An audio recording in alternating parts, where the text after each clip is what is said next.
We're traveling north on the historic Natchez Trace Parkway. We're on our way to Shelbyville, Tennessee.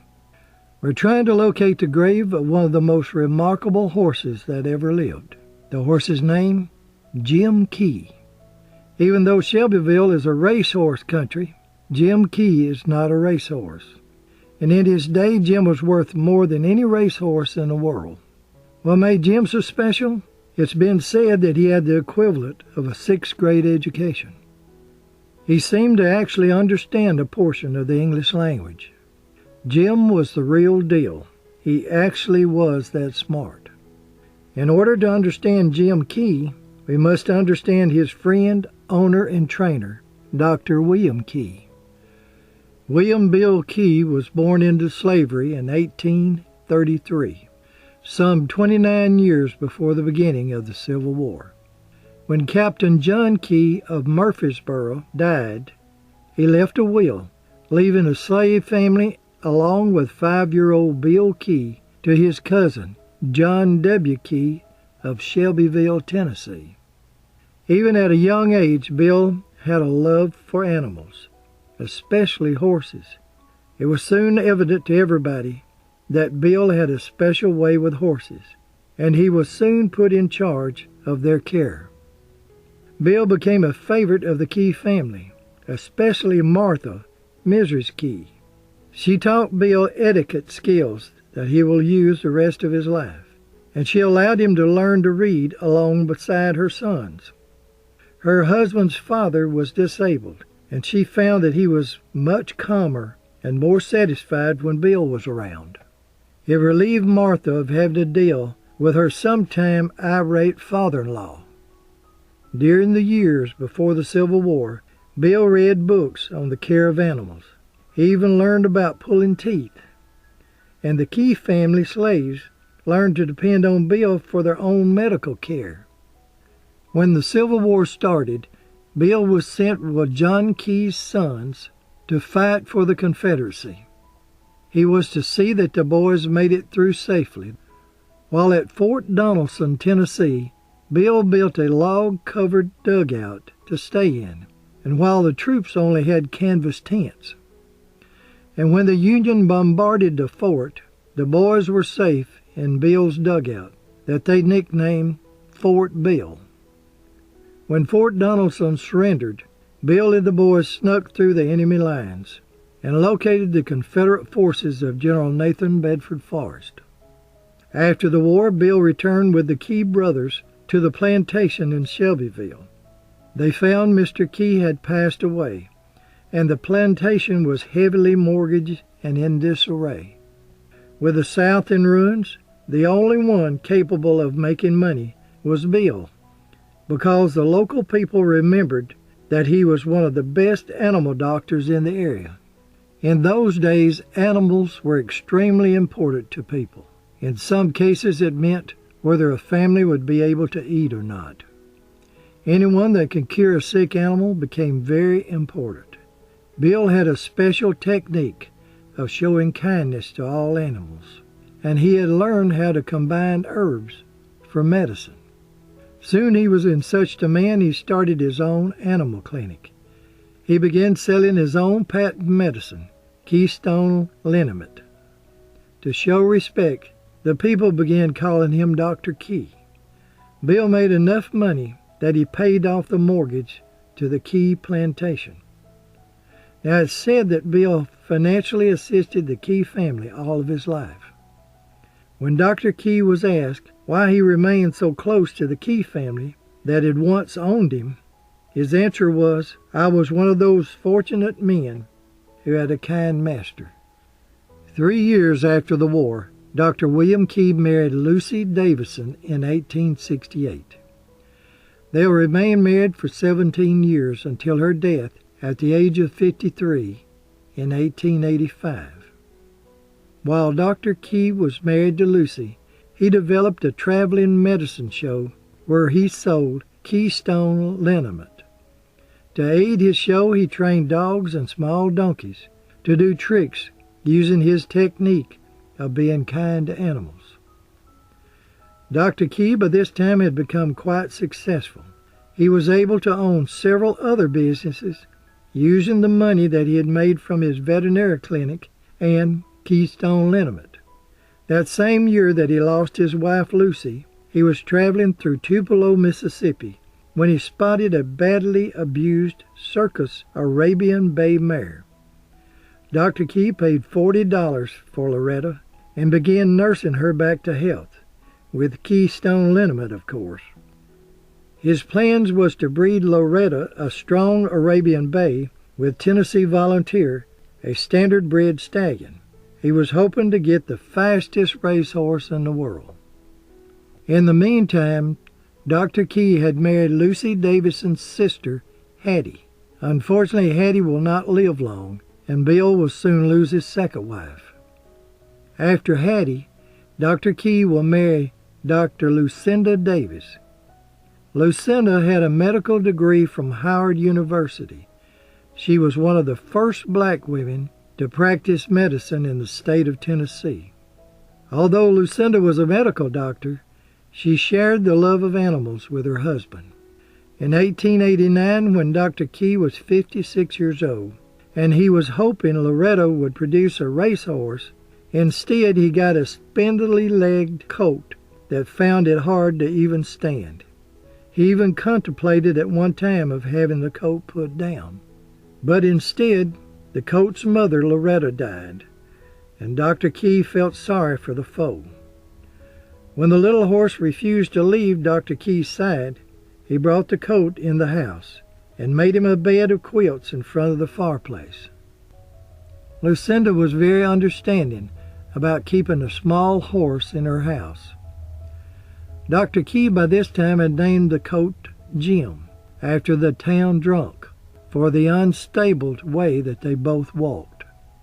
It was Lucinda that first noticed how smart Jim was. He would imitate their trick dog by sitting and rolling over in fetch when they told the dog to. Jim would do the same. While living with the Keys, Jim began understanding common words. One day Lucinda was eating an apple and just happened to ask Jim if he wanted a bite. When Jim began nodding his head up and down, she was shocked. And then she asked him if he wanted to go out in the cold rain. And then Jim started swinging his head from side to side. Soon Jim was helping himself to the apple drawer and closing it back. Lucinda told her husband, and Dr. Key began training Jim all kinds of things. As Jim got older, Dr. Key had a room or a stable built onto his house. Jim made such a fuss that Bill had to move his cot in the room with him. And on the 21st of August, 1896, Dr. Key lost his third wife, Dr. Lucinda Davis, at the age of 37. She's buried in the Willow Mound Cemetery in Shelbyville. The next year after Lucinda's death, Dr. Key and Jim, whom by this time he had given Jim his last name, went on a road to sell Keystone Liniment. Dr. Key would tell the crowd how spindly and sick Jim had been, and Jim would wobble around and act sick and finally just fall completely down. And then Dr. Key would say, "I give Jim some Keystone Liniment oil." And all of a sudden, Jim would jump to his feet and prance around full of energy. And the crowd would cheer. They loved it, and they bought the liniment. Jim was spelled at the level of sixth grader, it was said. From a line of letters A through Z, he would place the letters of a word in correct order. He could add correctly any numbers up to 25. He could tell time. If someone from the audience said it was 2:15 or whatever, Jim would go to the clock and turn the hands to the right place. President William McKinley saw Jim perform at the exhibition in Tennessee. After observing Jim's amazing act, President McKinley said, "This is the most astonishing and entertaining exhibit I've ever witnessed. It was an example of what kindness and patience can accomplish." Bill said he never mistreated Jim or raised his voice to him. Jim was raised as a human, and he treated him as such. After the newspapers reported what President McKinley had said about Jim, promoter Albert R. Rogers offered a large sum of money to Dr. Key to buy Jim. Of course, Bill refused. He could not sell his friend. But Dr. Key did allow Rogers to promote Jim's act. Rogers had promised to make them both millionaires, and he did. During the late 1890s and early 1900s, Jim Key became the most famous act in the nation, setting all records. It made Dr. William Key the most famous trainer and animal doctor and one of the most famous Americans of his day. Jim was now being called by his promoters Beautiful Jim Key, and he was. Around this time, Dr. Key married his fourth wife, Maggie Davis. She was the younger sister of Dr. Lucinda Davis, who died early. As you may notice, Bill married two sets of sisters. Jim had become so valuable he traveled in a private rail car and had two groomers, Dr. Key's brother-in-laws, Sam and Stanley Davis, just to look after Jim's welfare. Jim had developed a relationship with a little stray dog named Monk. Bill incorporated Monk into the act by riding on Jim's back, and Jim showed kindness to Monk, and it was thought that Monk was good company for Jim.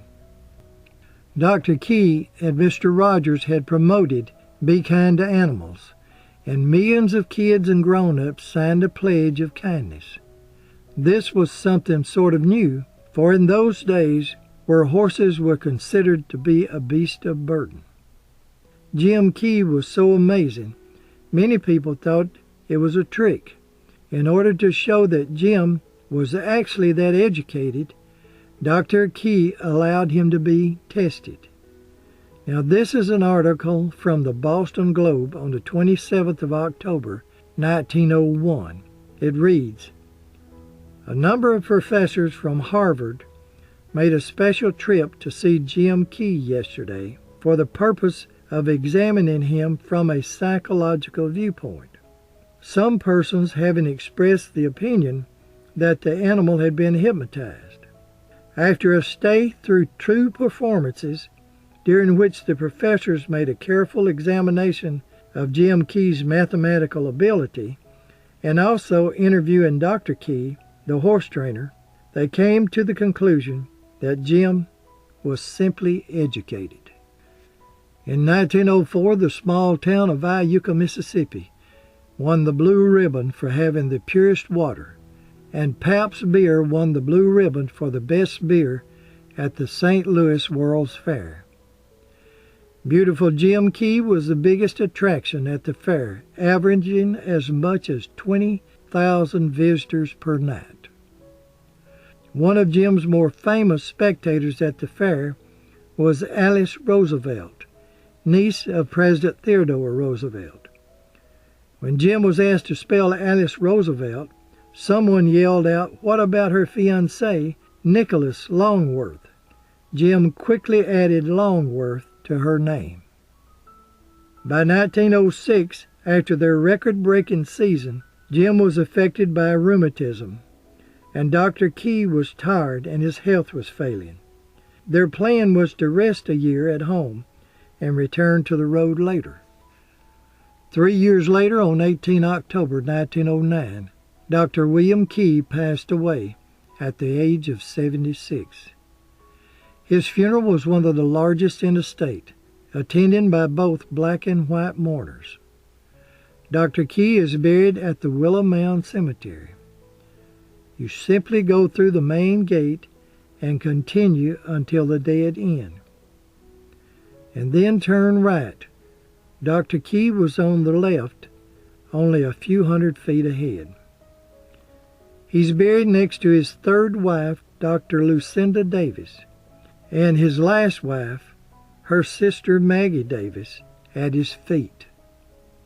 After Dr. Key's death, his brother-in-law, Dr. Stanley Davis, took over looking after Jim, and Dr. Key's veterinary clinic.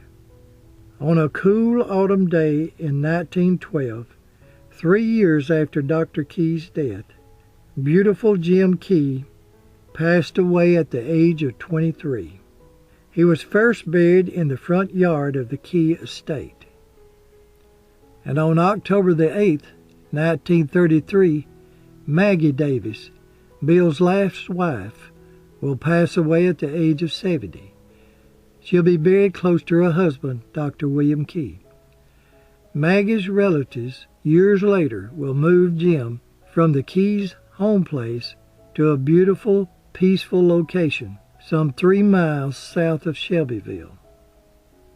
Simply take Highway 130 south from Shelbyville, and Jim is resting just west of the intersection at Hymesville Road and Singleton Road.